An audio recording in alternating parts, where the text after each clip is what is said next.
Aladon developed an asset strategy that is asset-centric. All of our methodologies are integrated and focus on assets. Every owner requires assets to do something with it, and over the life of it we expect it to require some maintenance and engineering, and the methodologies support that from design through demolishing the assets at the end of life. But we can't do all the assets in a plant, it's just not practical. So we focus on asset priority or criticality.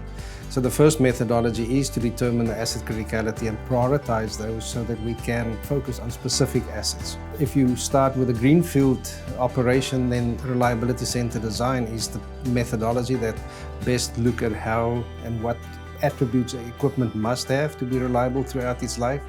Once you have the assets, reliability-centered maintenance task analysis, and RBI are sort of strategy development tools that would consider the best asset care strategies for that equipment in an operating context.